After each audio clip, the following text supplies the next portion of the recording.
Sairam, welcome back to the fundamental unit of the life, cell. So here we are for the part 2 of 3. So the part 1 you learnt about the microscopes, okay, the cell types and what does it do, what are the functions, and you must be familiar with the microscope now. Now let's move on to the cell, okay, let's explore the world of cell and let's see how does the cell look like, what are the organelles and what does it mean to be in the cell. Here we go.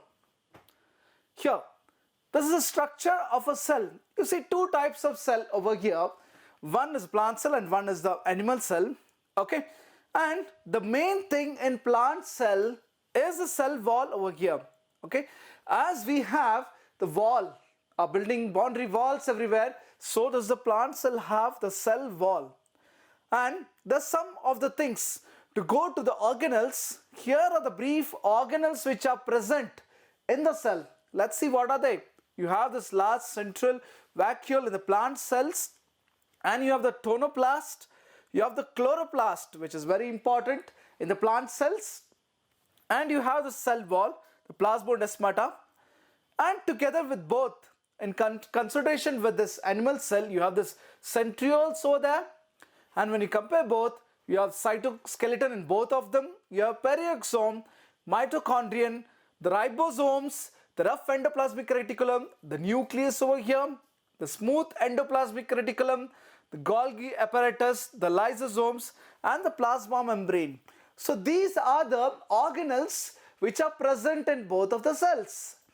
Now let's go into the deep aspects of these organelles.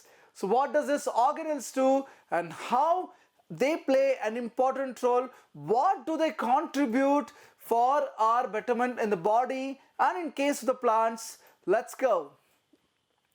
So if you see the structure of the cell, that can be compared with a factory. You must be wondering, what does a cell do with the factory? Well, a body is just like a factory where all its functions are going through, and the cell is there, which is composed of the factory, is composed of the cell. And so you can see the process over here. So let's see what are the processes. If you consider a factory, there's so many processes which go through, and our body also goes through so many of the processes. So let's see what are those processes here.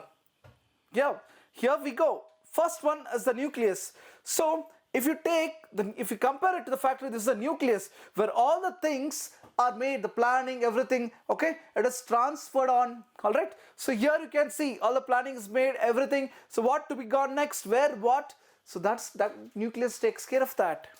And then you have this chromosomes. Chromosomes are nothing but this hereditary material which are present in the cell. Well, what do these chromosomes do?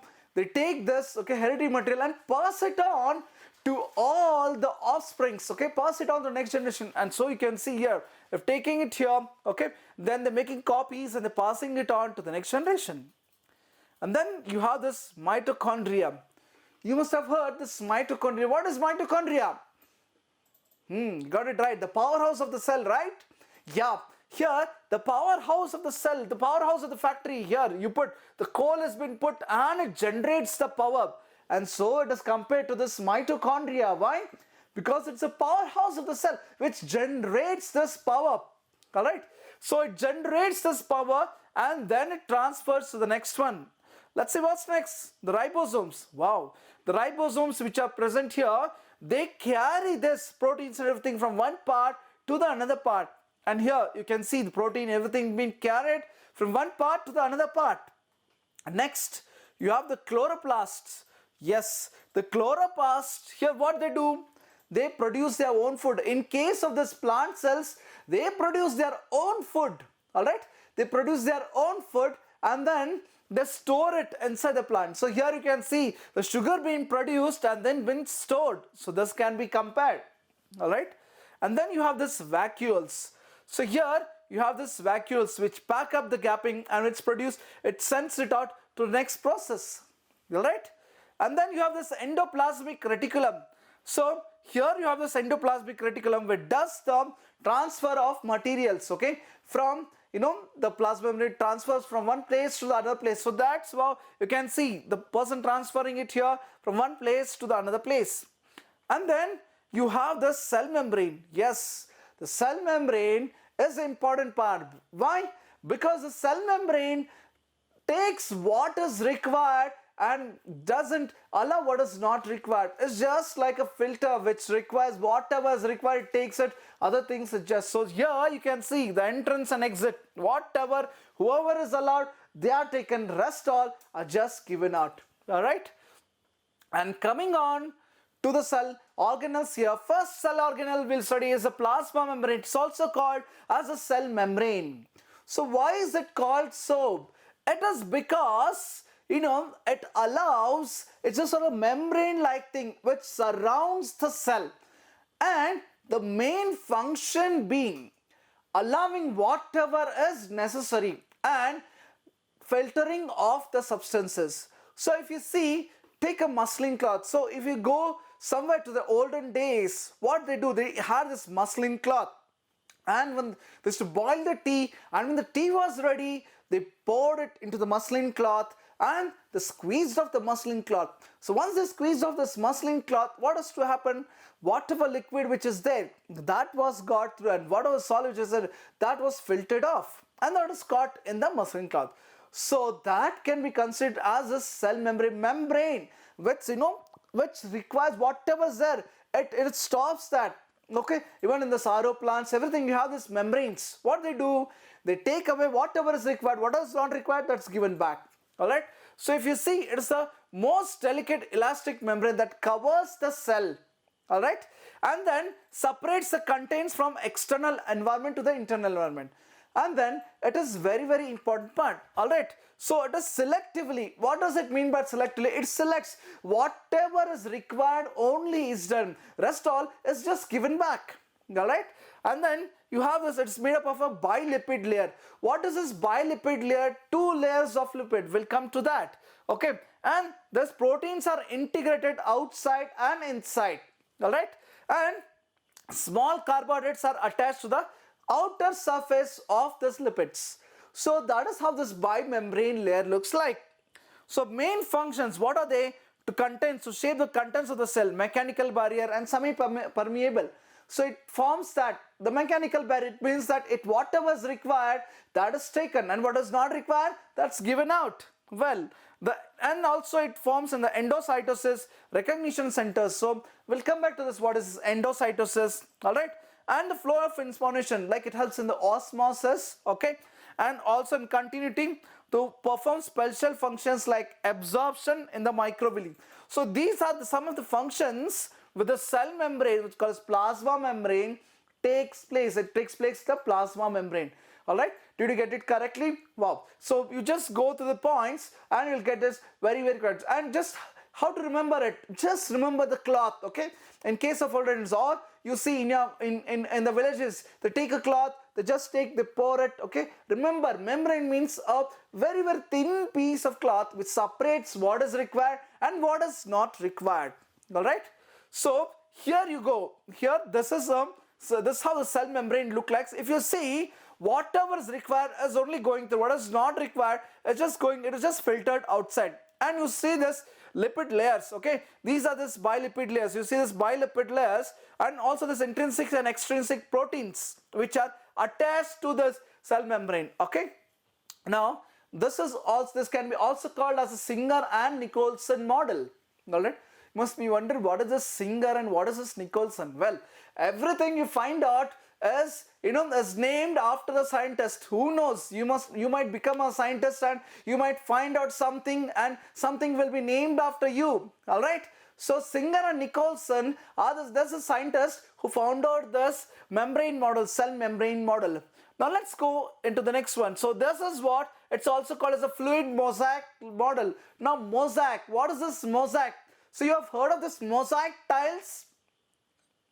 For those who have not heard about this mosaic tiles are the one which are just like shaped here. Okay, so you can see a shape here. So you just see this shape like this. All right, this is called as a mosaic. So this mosaic tiles, okay, are found commonly in some of the places. So that can be compared like a fluid mosaic. Fluid mosaic, you separate out the things, so you'll find fluid. Fluid is nothing but the liquid part which is present, and the mosaic is the tiles which are present over here. So here, if you see this fluid mosaic model or the Singer and Nicholson model, it consists of these are the things. So it is a phospholipid bilayer. It means that there are two layers of this lipid, okay? And here, if you go forward, you see this polar heads, they love water, okay? Hydrophilic, it can be also called as hydrophilic, water loving, all right? That is which love water. And you have this non-polar tails which hide from the water. So they are clubbed inside, they're called as hydrophobic. What is phobic? Phobia is fear. Okay, so hydrophobia means fear of water. So here you have this hydrophobic tails which are present inside this, and you have this polar heads, okay, which love this water and dissolve it, okay, and they have this non-polar tails which hide from the water. So this is how the fluid mosaic model, okay, Singer and Nicholson looks like. And then you have this intrinsic proteins also, all right. So if you see here, you have this intrinsic proteins which are embedded inside, all right. So here, if you see here in the previous slide, you see here there's some proteins embedded here. So here this intrinsic means inside, they're embedded inside. Extrinsic means they are outside. So there are proteins inside which are, you know, part of this, and there are proteins also which are laying on top of this, all right. So that is what is Singer and Nicholson model. So they what it that filters whatever is required by the cell, that takes in, and with whatever which is not required, that lets it out. So it plays a very important, it's just like an entry and exit door which I showed you in the previous slides, all right. So this is what is about this fluid mosaic model or the Singer and Nicholson model. Now let's go to the diffusion. Now diffuse, so that name itself suggests how do you diffuse, okay. So this is a movement of molecules. If you see this, it's a movement of molecule from an area of higher concentration to the area of lower concentration. So it's very easy to remember. So movement of molecules from a higher concentration, area of this high concentration to the area of lower concentration, all right. So it's like movement of one side of a membrane to another side, which is unfacilitated, all right. So here, if you see from a region of higher concentration to the region of lower concentration, example, you have this ink droplets, okay. You take a glass and put some ink droplets into it. So what happens when you take this ink droplets and put it into it? So it spreads on, but it moves on from a region of the area of higher concentration to the area of lower concentration, all right. And here you have this, if you see this, it's moving on from a region of higher concentration to the region of lower concentration. So here it means that from a one side of the membrane to another side, okay, it is unfacilitated. So this is how this diffusion, and diffusion plays a very important role in day-to-day life. You see lots of diffusion, you know, into our day-to-day lives, all right. So going on to the next one, which is very important, this is osmosis, okay. You must have heard about this osmosis. Osmosis is also like, you know, considered with the diffusion, but what happens here is you have this a semi-permeable membrane, okay. It is a diffusion of water solvent molecules from a region of higher concentration to the region of lower concentration, but through a semi-permeable membrane. So if you see, water molecules move across a semi-permeable membrane from region of higher concentration to region of this lower concentration. So it is just like this, you know, the filtration. So what happens here? There is a membrane, okay. Suppose say this is a higher concentration. I keep a membrane over here. The moment the particles move here, this membrane filters and it moves on to the lower concentration. So it is, you know, if you see here, the plasma membrane functions as a semi-permeable membrane. So it is semi-permeable. Whatever is allowed, that is allowed. So here, if you see this, water and sugar molecules. So from a higher water concentration, it is moving to the low water concentration. So here, low sugar concentration, high sugar concentration. So from a higher so there is a selectively permeable membrane which is put in between, okay. It moves from a region of higher concentration to a region of lower concentration through a semi-permeable membrane. Easy, isn't it? It's very easy, all right. And science is a very easiest subjects, especially biology. You learn a lot of things and it happens in day-to-day life, all right. Here you have this osmosis, okay. Here also the same thing. So this is a semi-permeable membrane. So it moves on from a region of higher concentration to the region of lower concentration. So here same thing happens here, and that is in case of this osmosis, all right. So this osmosis carries on in many other things. So for not only this, you take this, you put some raisins into the water, all right. The raisins swell, okay. And then also you take this potato, all right. So what you do, you take this potato, and then what happens, you put some water, mark it over there. It's called as potato osmoscope. You mark that level there, put some sugar solution, okay, let it for some time, you'll see the rise, okay. So that is how also it happens, all right. So that is osmosis. And now you have in this only, when you talk in case of this, you have three types of solutions in case of the cells, okay. What are they? One is a hypotonic solution, another is hypertonic solution, other is a isotonic solution, okay.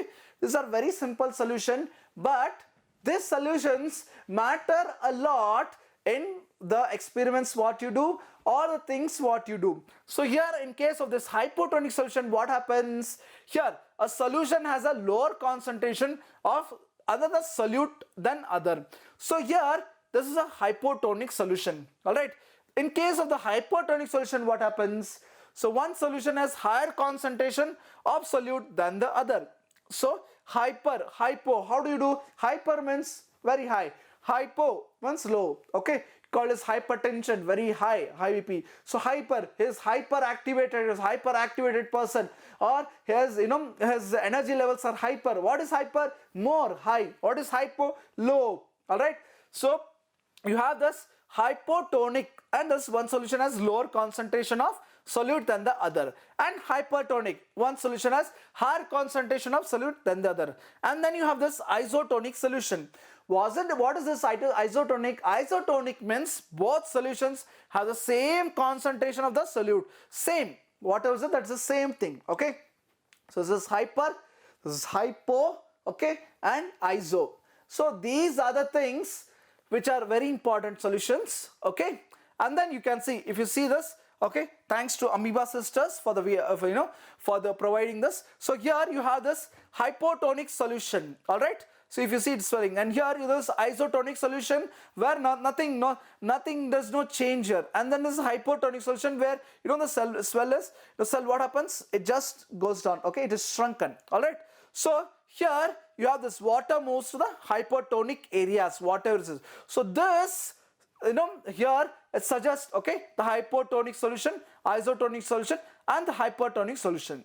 So that here is the same in case of this RBCs. So isotonic solution, what happens here? It is there, okay, it comes down, and then you have this hypotonic here, it goes up, and the hypertonic, so what happens here? It bursts up. So isotonic is the same thing. Here hypotonic, little bit more, there it bursts off. So here RBC undergoes hemolysis, all right. So normal shape here, it returns a normal shape here, and here the RBC undergoes a crenation. So this is how this can be compared to the various solutions, all right. So these solutions, keep in mind, you have this hypertonic solution, hypotonic solution, and the isotonic solution. So by this example, you'll come to know what are these three solutions, all right. Easy, isn't it? It's very easy, and which will make the things very, very great and very simple to you, all right.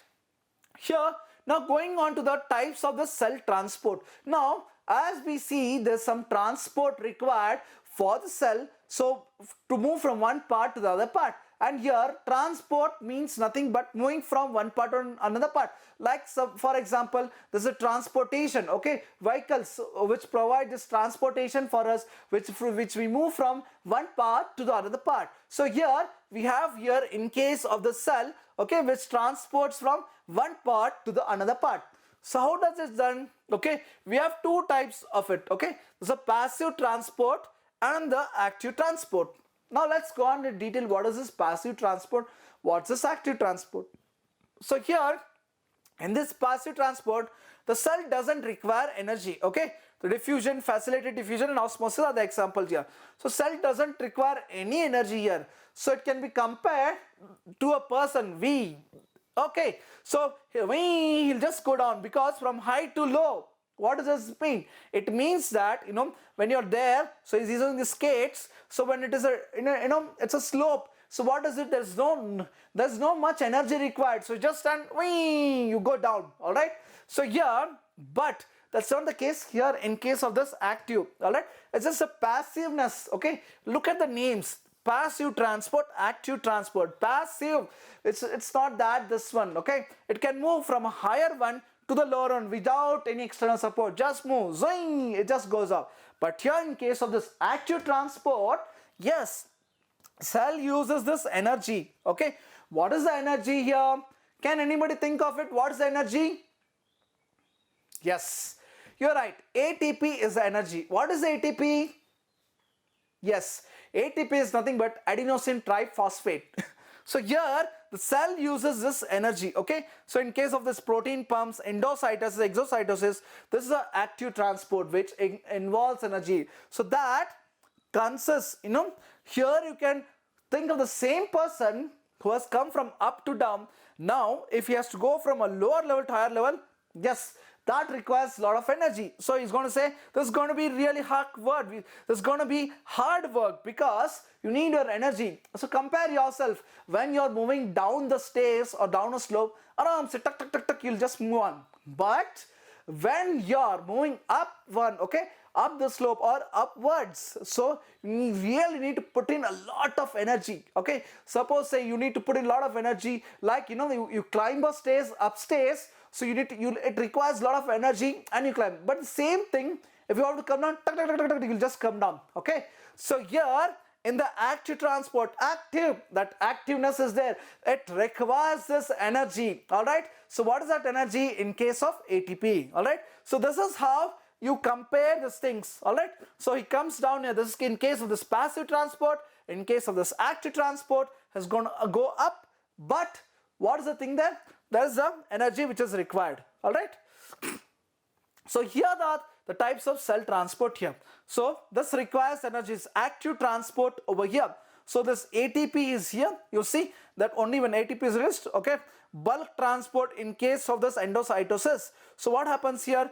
A lot of energy is required here in case of this endocytosis. So here what happens? The bulk transportation is in bulk over here, and here same thing, thanks to the amoeba sisters who have provided this, and this one. And here you have this does not require that much of energy. Okay, it's called as a passive transport. Okay, so here in case of this osmosis, diffusion and facilitated diffusion. Got it? So facilitated means it goes through it goes through heat here. Diffusion is, I've told you about diffusion and osmosis. So this is the examples of this passive transport over here, and this is the example for the active transport. Here active transport involves this ATP. Okay, something like you're going from a lower level to the higher level. Here from a higher level to the lower level you're coming here. That's in case of this passive transport. All right.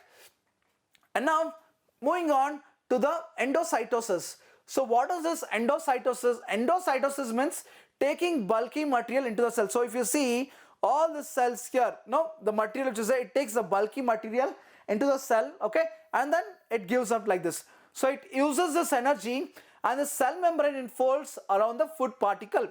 So it can be called as the cell eating. You can see it eats away the cell. So it is taking over here, it's eating the cell and then putting it apart. Okay, it also forms this food vacuoles which digest the food, and then this is how this white blood cells eat this bacteria. That's an example for that. So you see it here, endocytosis. So it takes in, it gulps in, okay, it gulps in the things, prepares the things, and then just puts it apart for the different process over here. So that is what is this endocytosis. All right, endo means inside, exo means outside. All right, to make the things simple for you. So this is about the endocytosis. Now moving on to the next one, we have this exocytosis. What is this exocytosis? Here in case of this exocytosis, it forces material out of the cell in bulk. There what happens endocytosis?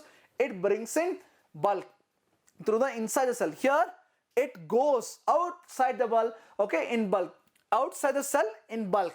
Here the membrane surrounding materials fuses with the cell membrane. So if you see the membrane surrounding, the materials that fuses with the cell membrane, and then what happens, that is out of the cell into the bulk one.